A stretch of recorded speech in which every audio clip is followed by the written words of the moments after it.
pastor.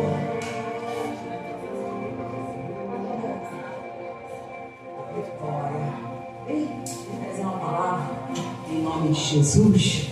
Vou estar pedindo para minha pastora Lídia estar fazendo aí essa oração em nome de Jesus. Gostaria que a igreja estendesse as mãos para cá. Aleluia. Senhor Deus querido, Deus amado, queremos te agradecer, Pai, pela vida da pastora Raíssa, Pai, que aceitou, Senhor Deus, está ministrando a tua palavra, Pai, na tarde desse dia. Senhor, enquanto a tua filha está aqui, visita os dela lá, Senhor. Pai, enquanto a tua filha estiver ministrando, Pai, que vai trabalhando, Pai, querido, Pai, de uma maneira sobrenatural sobre a vida da tua filha, Pai, do ministério, na chamada, aonde tu vai levar a tua filha, Pai querido, Deus amado, Senhora, Pai querido, Deus amado, minha mãe, Senhor, eu te peço, prepara também nossos corações, para que nós possamos ouvir a tua palavra, Pai querido, Deus amado, todo comichão do ouvido, toda falta de entendimento, venha cair por terra na manhã da tarde desse dia, e que nós possamos compreender a tua palavra, que possa haver cura, que possa haver transformação, que possa haver libertação, Senhor, Pai querido, Deus amado, e que a tua palavra vá, Senhor, e que possa produzir um efeito no qual está sendo e será lançada na tarde desse dia, em nome de Jesus. Amém. Fica à vontade, Bom, boa tarde, gente. Para o Senhor, amém. Peço a você, por gentileza, sem muita demora, que abra sua Bíblia, no livro do profeta Isaías, capítulo de número 6. O livro do profeta Isaías, capítulo de número 6.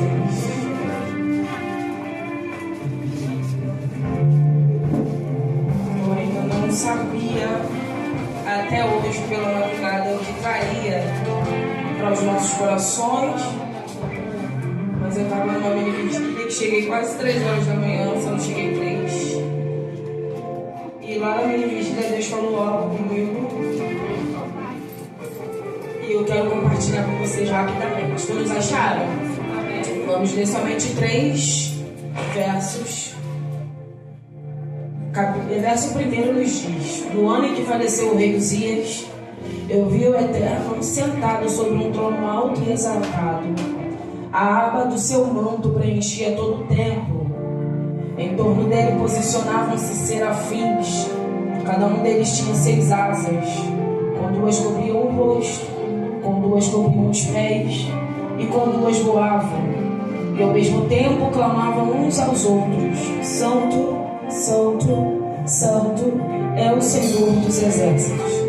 Eis que toda a terra está plena da glória do Senhor. E você senta dando glória a Deus.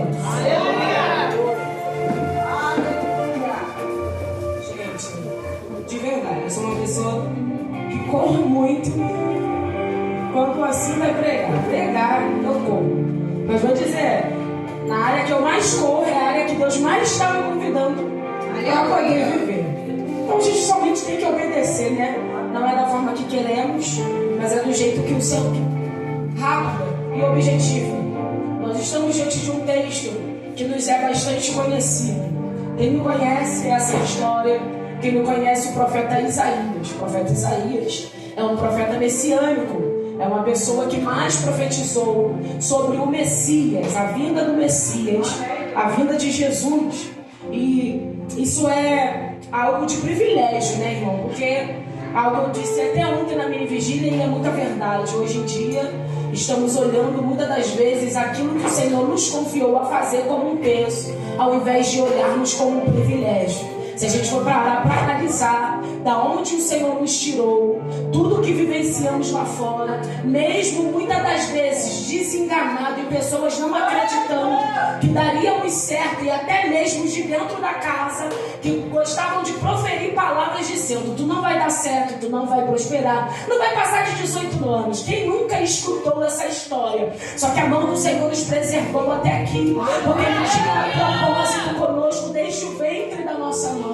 Desde o ventre Ele tinha uma unção sobre a nossa vida. E Ele nos escolheu para podermos vivenciar propósitos grandes. Só que, querendo ou não, quando somos chamados por Deus, também enfrentamos processos. Enfrentar processos nos faz olhar para a chamada como uma coisa que fosse medonha, uma coisa que a gente gosta de rejeitar. Só que a primeira coisa que eu preciso dizer para a tua vida é: nunca olhe como peso aquilo que é privilégio. Mas Raíssa, eu estou pregando debaixo de dor. Pregue debaixo de dor, mas pregue com amor. Raíssa, eu estou cantando debaixo de dor. Cante debaixo de dor, mas cante com amor. Raíssa, eu profetizo aquilo que eu queria receber. Profetize para quem, mas profetize com amor. Porque dentre muitos, tem muitos melhores que você, mas o céu te escolheu para tal missão.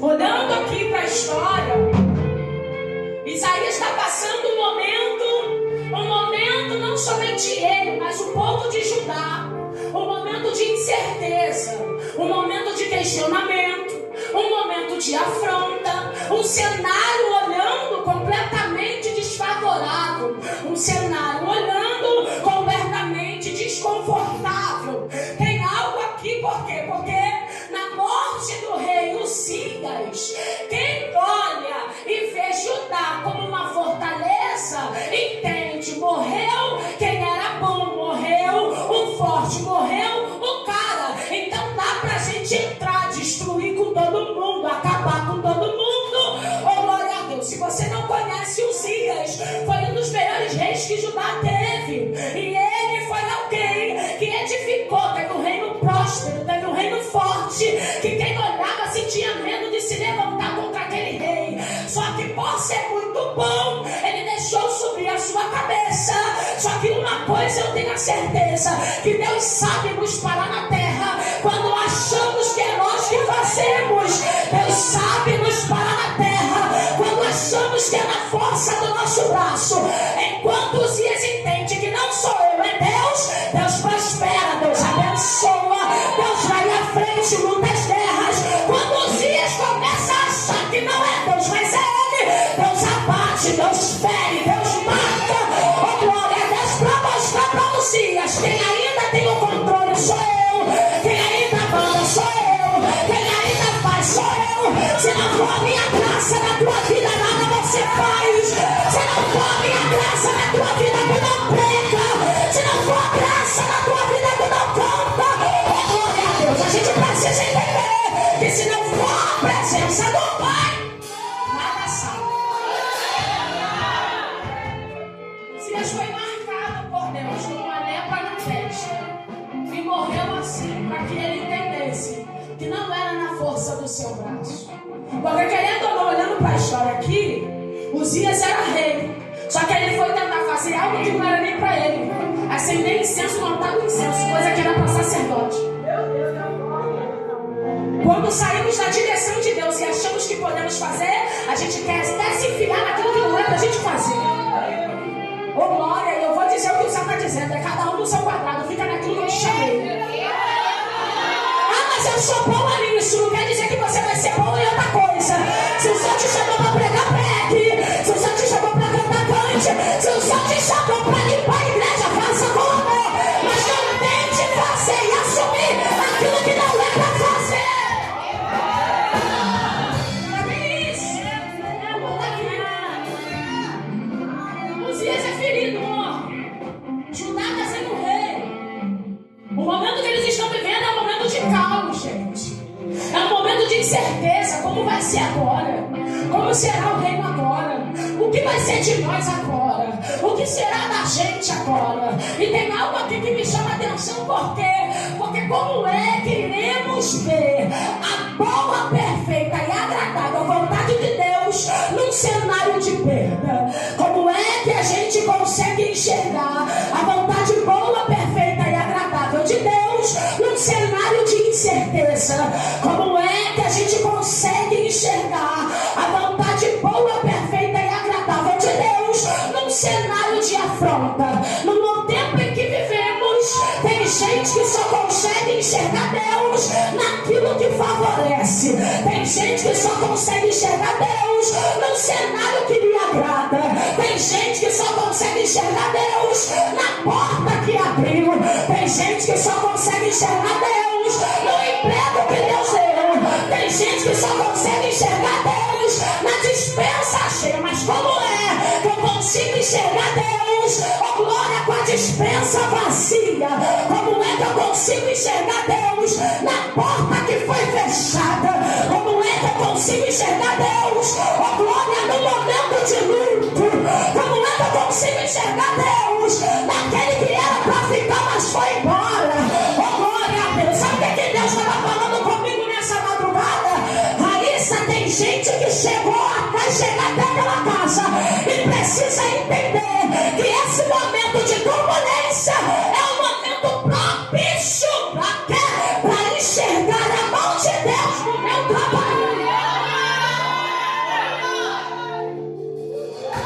Gente, entenda uma coisa: Isaías está vivendo um momento nada agradável. Perdeu alguém próximo. O reino está sendo ameaçado. Ele já não sabe do seu amanhã. Só que, ó glória, é no momento de incerteza de Isaías que o céu é aberto para ele. E quando o céu é aberto, ele diz: eu vi o Senhor assentado sobre um alto e exaltado trono, e o seu manto preenchia todo o templo, e em torno deles haviam serafins que tinham 6 asas, com 2 cobriam seus pés, com 2 cobriam seus rostos, e com 2 voavam, declarando os braços: Santo, Santo, Santo é o Senhor dos Exércitos. Este toda a terra está plena da sua glória. Eu saí de Jardim Batu para poder dizer para alguém que é Jesus dizendo: é nesse teu momento de incerteza, é nesse teu momento de dor, é nesse teu momento de luto, que eu vou abrir os céus para você, para poder mostrar que não está sozinho. O cenário não é o diabo, o cenário não é feiticeira, o cenário não foi uma palavra, glória ao contrário. O cenário é o próprio Deus, sabe pra cá, para se revelar para a crente aqui.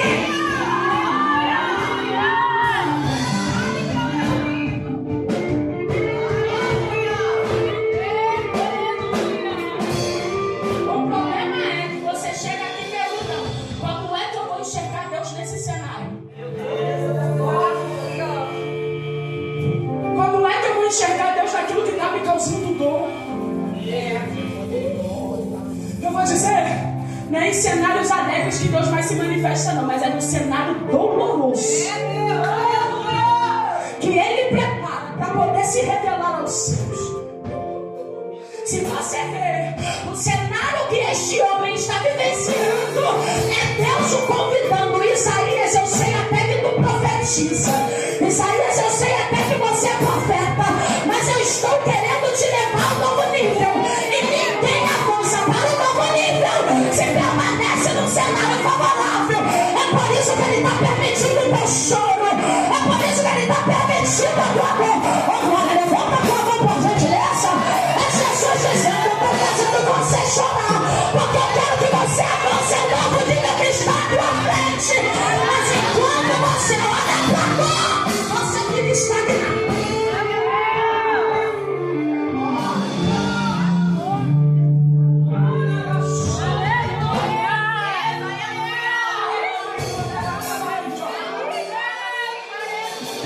Tem gente que chegou aqui e está se esquecendo de olhar para o nome do cenário. Está olhando mais para a dor e está fazendo a dor, glória, paralisar ele do propósito do seu movimento. Ao invés de avançar, está parado. Ao invés de se levantar, está prostrado. Ao invés de caminhar, está recuando. Já que o céu está liberando para a frente aqui, eu te trouxe aqui nessa manhã. Eu sei até que a compreensão de graça, e louvamos a Deus por isso. Só que o céu está dizendo: eu estou te levando a um novo nível. Eu estou te abrindo outro nível.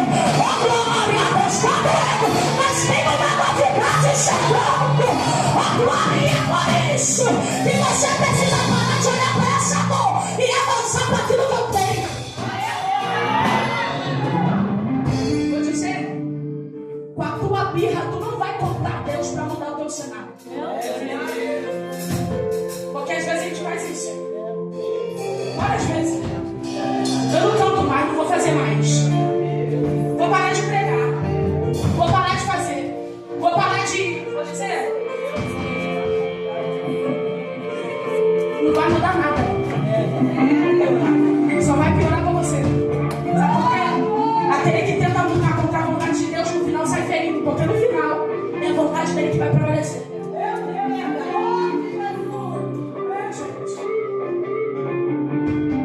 Imagina. Eu estou num momento difícil. Mas Deus resolveu abrir minha visão. E me levar a um nível maior.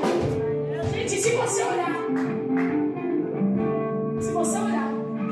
a maioria das pessoas que tiveram um encontro com Cristo, todos foram debaixo de dor.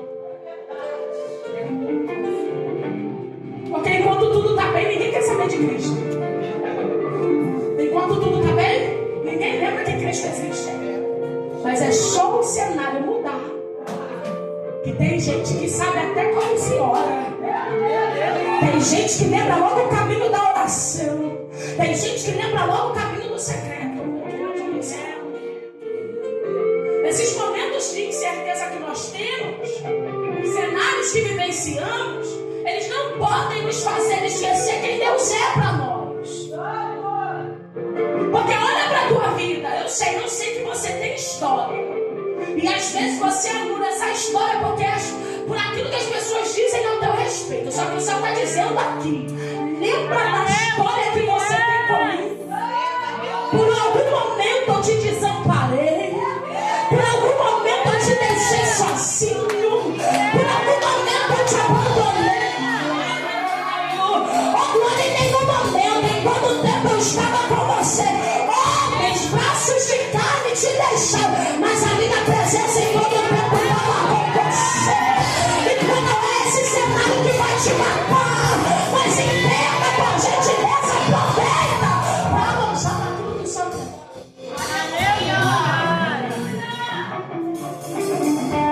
Lembra de histórias, eu lembrei de uma. A mulher do fluxo de sangue, gente. Todo mundo sabe essa história. Todo mundo conhece. É algo simples. Enquanto ela tinha recurso para poder fazer, Jesus não passava no caminho dela. Não sabia nem quem era Jesus. Aí quem ela confiou, gastou tudo que ela tinha. Quando ela chegou à deriva, passa Jesus. Aí quando Jesus passa, ela põe na sua mente que se eu apenas tocar nas suas vestes, eu sei que ficarei curado. Eu não sei se não está entendendo isso. Só que Jesus já dizendo, eu estou te dando a oportunidade de manter o contato comigo. Tu não está entendendo, eu vou rachar verbo de uma forma bem simples e já vou terminar. Deus está dizendo, eu criei esse cenário para ter mais intimidade com você. Eu criei esse cenário para te levar a um nível de profundidade que eu quero de você há muito tempo. E você está querendo lutar comigo. Oh glória, porque eu sei, oh glória. Quanto mais profundo nós vamos, mais perto dele estamos. E quanto mais perto dele estamos, opositores se levantam. Só que o céu está liberando para alguém nessa manhã, dizendo, pelejarão contra ti, mas eles não prevalecerão, porque eu sou contigo para te dar livramento. O que o Senhor está dizendo para mim, esse é o nível que eu quero. Avance para mais perto de mim. Inimigo propósito.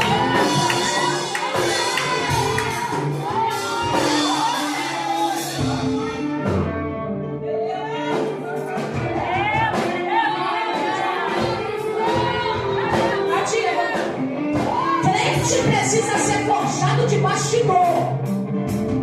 Para se ter crescimento tem que sentir dor. Senão não é crescimento. Para ter crescimento precisa passar no deserto. Senão não é crescimento. Lembra de João Batista?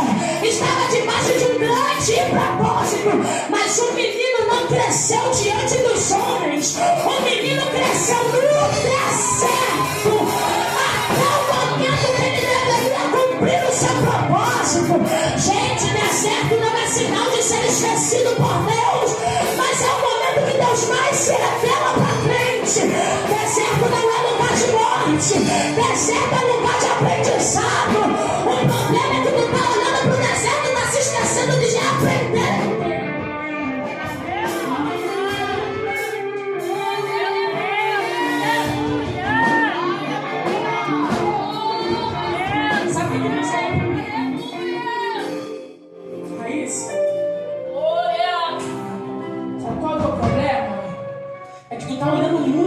Cenário, está se esquecendo que eu sou o dono do cenário. Aleluia. E se eu te levar para esse cenário, eu sou o mesmo Deus que eu vou te tirar dele. Aleluia. Mas eu não vou te tirar antes do tempo, eu só vou tirar quando você estiver preparado. Aleluia. Porque também não adianta você dizer que a bronca aqui está pronta se eu estou vendo dentro do teu coração que tu não está pronta.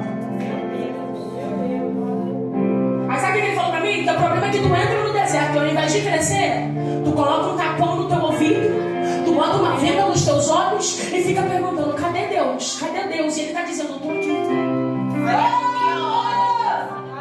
Aleluia! Cenário de dor não significa ausência de presença. Cenário de choro não significa ausência de presença. Só que a gente sempre está disposto a questionar muito e aprender pouco. Já reparou? Quando Deus nos coloca no cenário, por que, Senhor? Por que o Senhor permitiu? Por que o Senhor, ao invés de falar, Senhor, pra quê? Qual é o propósito? O que o Senhor quer me ensinar? A que nível o Senhor quer me levar? O que o Senhor quer fazer através de mim?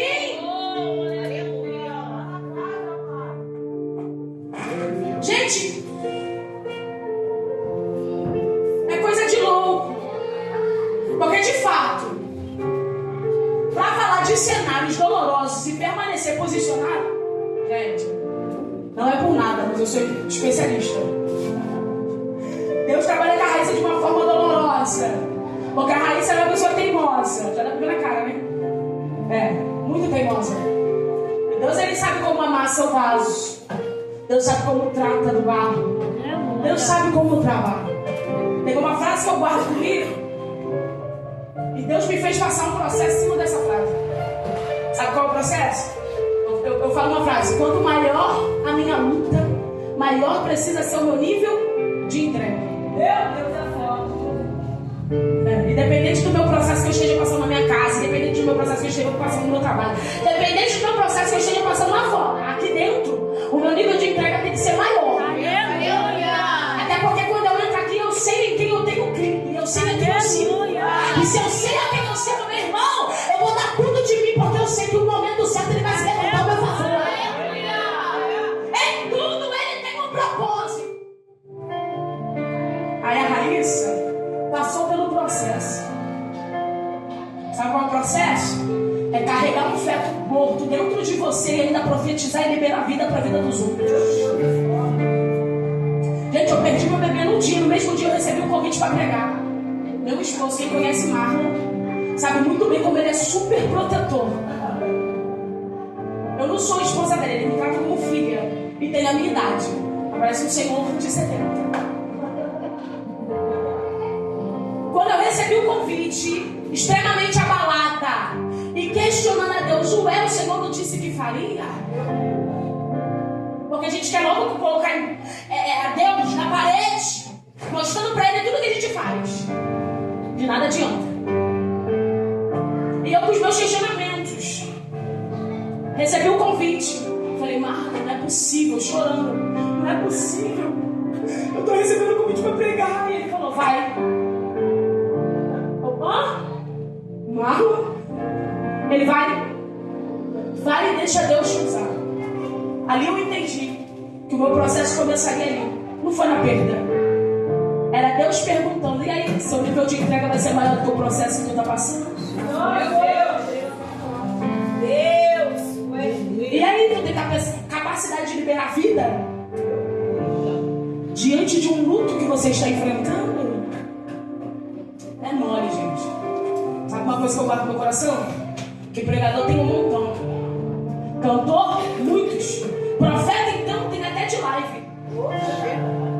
Agora, aqueles que estão dispostos a viver a palavra, que não é no falar, mas mostra na prática, é desses que o Senhor quer. Eu sei que é muito difícil você permanecer posicionado e querer enxergar Deus nesses momentos, mas Deus faz a gente viver tudo aquilo que liberamos. E é esse momento que Ele está dizendo: eu estou fazendo você amadurecer.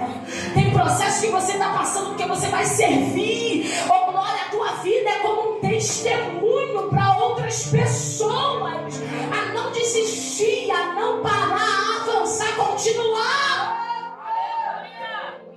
Isaías está vivendo um momento de dor, mas está tendo a visão aberta. Então, por gentileza, nessa manhã, arranca os tapões do seu ouvido, porque Deus em todo momento está falando, mas você não quer ouvir porque está olhando para o cenário. Tira a venda dos teus olhos, porque em todo o tempo Deus está se revelando, mas você está olhando mais para o cenário. A gente fala do povo de Israel, mas se comporta como eles. Como, Raíssa? Eu te explico. Senhor, nos tira do Egito, nos tira do Egito, nos tira do Egito. Tá clamando, tá pedindo. E vinha para nos tirar do Egito. Tira do Egito. No primeiro momento de provação, o que eles falam? Por que você nos tirou de lá para nos trazer para cá? Nos trouxe de lá para nos fazer morrer no deserto? Era melhor a gente estar lá no Egito comendo cebola. Pelo amor de Deus. É um povo que comia cebola, mas no deserto tem maná. É um povo que está no deserto e não se preocupou com roupa, com sandália. É um povo que está no deserto e não sentia calor nem tampouco frio. É um povo que está no deserto e está bebendo água. Glória a Deus. E mesmo assim consegue ver defeito em tudo. E nunca consegue ver a mão de Deus agindo. Verdade, Deus. Como foi dito aqui para missionária Alba, tu não merece nada. Deus está fazendo e mesmo assim está murmurando, porque nunca está satisfeito com aquilo que vive. Nunca está satisfeito com nada. Está sempre murmurando, reclamando. A gente reclama, gente, por aquilo que a gente não conseguiu e se esquece de agradecer por aquilo que tem. Você entendeu? Está na dor, mas tem alimento. Está na dor, mas tem presença. Está na dor, mas Deus não deixa falar, né? E isso é para te mostrar que Ele não te esqueceu nesse cenário, mas está com você. Só que Ele não vai ser aquele pai que faz filho mimado, não. Ele é aquele pai que faz filho maduro. Homens e mulheres que entendem que passar pela dor não é sinal de abandono, mas é sinal de lição e crescimento para tu. Não adianta crescer para que os homens vejam, oh glória, mas tem que ter crescimento e fortalecimento para aguentar as pancadas por causa do propósito. Coloca sobre os teus pés, por favor. Lembra de José, gente?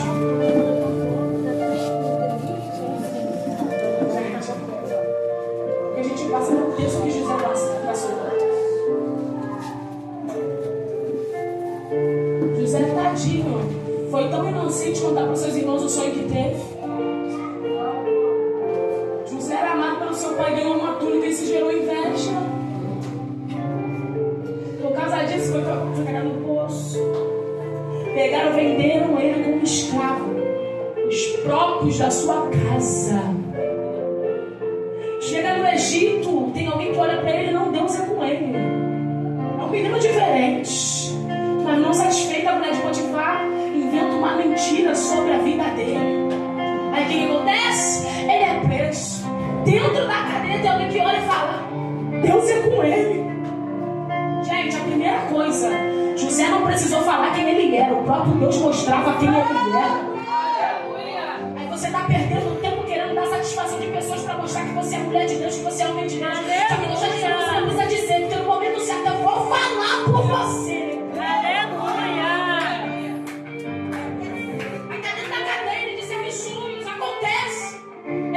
Ele se esquece de mim, não lembra de mim. Só que o homem esquece. Vou dizer, faz parte do propósito. Talvez você olhe, né, fulano é ingrato, porque eu ajudei e fiz, e ele não fez por mim, se esqueceu de mim. Não, às vezes é o próprio Deus te apagando da memória de alguns, porque ainda não é o tempo. Deus, aleluia!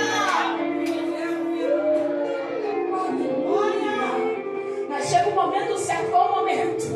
O José menino vendido que passou por dores, agora tem que se posicionar como governador. E quem não feriu, ele ainda vai ter que alimentar.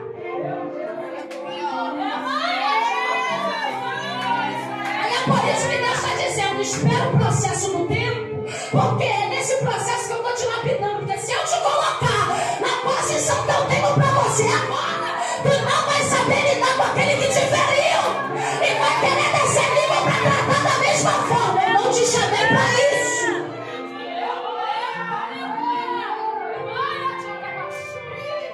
O teu problema é que se você for agora, tu vai deixar a maldade de pessoas corromper a essência que você carrega. É por isso que o Senhor está dizendo, pode ir aqui no mundo, mas irmão, não faz atalho não. Passa pelo caminho. Se no cenário vai precisar sentir dor, passa pela dor. O engraçado é que a gente tem boca para dizer, Eclesiastes 3. Existe tempo para todas as coisas, só que a gente esquece que todo esse tempo tem um propósito. É isso. No tempo de nascer, Deus tem um propósito, mas no tempo da morte ele também tem um propósito. No tempo da alegria ele tem um propósito, mas no tempo do choro ele tem um propósito. Sabe o que o Senhor está dizendo? Viva o propósito que eu tenho para você. Seja na dor, seja no choro, a glória seja na luz, mas viva. Para de criar dados. Para de querer dar jeitinho. E vou dizer, para de querer ultrapassar o tempo e forçar uma coisa que não é para você viver agora. Só viva aquilo que Jesus tem para você. No tempo certo. José teve maturidade de virar e falar assim: nos perdão não que fizemos com vocês. Se fosse eu ia fazer igual a ela. Vocês tá tão raso de entender que não foram vocês, mas Deus usou vocês. Mesmo com a malícia de vocês, vocês serviram de instrumento. Oh, glória, mesmo com a maldade de vocês, vocês serviram como um instrumento de Deus para me fazer chegar aonde cheguei. Oh, glória, aleluia. Se eu cheguei aqui, porque Deus usou vocês, não é por causa de vocês, foi por causa dele. Tu tem maturidade para isso? Não olha mais de você, não é para lembrar do irmãozinho que não veio, não, é você. A gente tem essa mania, falando que tinha que estar aqui e ouvir, não, é você. Olha para dentro de você, tu tem essa maturidade? E é por isso que tu está sendo amassado nesse processo. É por isso que tu está sendo lapidado nesse processo. É por isso da dor toda, porque Deus está te moldando. Eu vou dizer, nessa tarde, essa igreja já não é mais igreja, é a olaria do Senhor. Ele está dizendo, é nessa olaria que eu estou pegando barros que se desfizeram. Não foi nem eu que amassei, foi você que se desfez, porque eu estava fazendo um projeto e você quis fazer do teu jeito. Mas não tem problema, porque eu não te lanço fora. Nesse mesmo barro eu vou começar um projeto novo. E nesse projeto novo está te causando dor, mas é nesse projeto que eu vou te fazer viver. Fecha os teus olhos.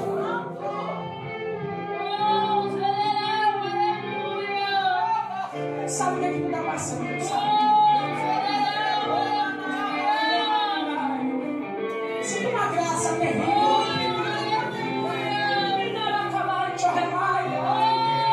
E é Jesus tratando de gente e dizendo: permaneça no propósito. Permaneça no propósito. Tá doendo, permaneça no propósito. Tô chorando, permaneça no propósito. Jesus, estou sangrando, permaneça no propósito. Espírito de Deus. Senhor, nós falamos como a gente vai acontecer, se nós queremos louvar o teu nome. Eu quero louvar o teu nome e te agradecer, Senhor. Porque a tua vontade é boa, perfeita. É, Jesus, eu sei, o cenário está de dor, mas eu consigo enxergar a tua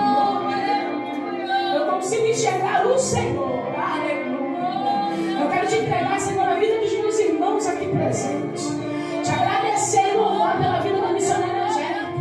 Senhor, porque fez este mundo em ações de graça. Eu te peço, Senhor, de abençoar a tua filha. Dê resistência, dê força. Sustenta, Senhor, na tua presença. Que ela não venha olhar nem para a direita nem para a esquerda, mas que venha manter o foco em ti. Ser o alicerce da tua filha. A faça, Senhor, enxergar a tua mão se movimentando no meio deste deserto que o Senhor a convidou a viver. Porque tem um nível preparado para a vida da tua serva. E este nível tem gente que não vai conseguir entender. Mas é o Senhor a convidando para uma profundidade maior. Que o Senhor requer da tua filha tempos, mas ela resiste. Se é com ela, dê graça. Eu te entrego o teu povo também, Senhor, aqui nessa manhã.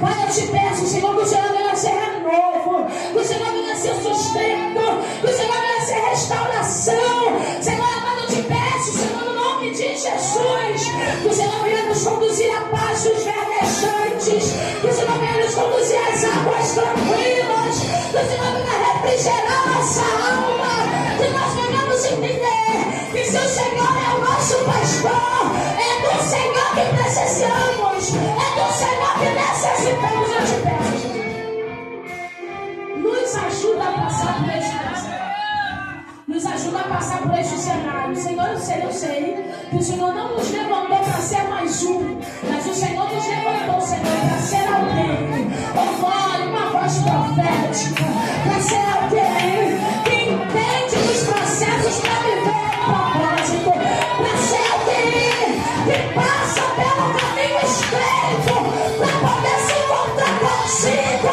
A tua palavra diz que essa leve e momentânea tribulação não se compara com a glória que há de ser revelada para nós. Então eu te peço, Senhor, que venhamos suportar em amor, para podermos vivenciar a maior promessa que o Senhor nos deixou. Iria para o Pai preparar moradas e que voltaria para podermos levar contigo. Senhor, quando nos encontrarmos contigo na glória, lá não haverá dor, não haverá choro, não haverá luto, não haverá morte, não haverá arrependimento. Então eu te peço, Senhor, nos capacita, nos ensina a passar pelo processo, porque queremos se encontrar contigo, Jesus. Nos ajuda, ser conosco. É o que eu te peço. Eu te agradeço em nome de Jesus. Amém. Obrigada ao Senhor.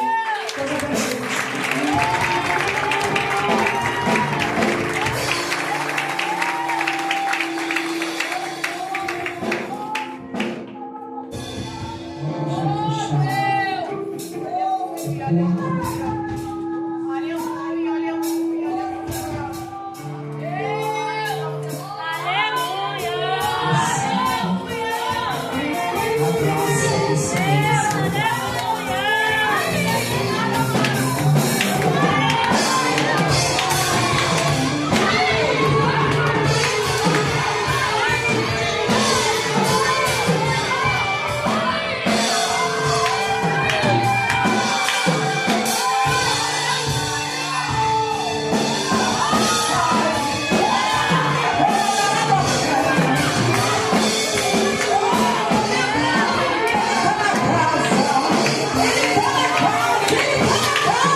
Sobre atalhos.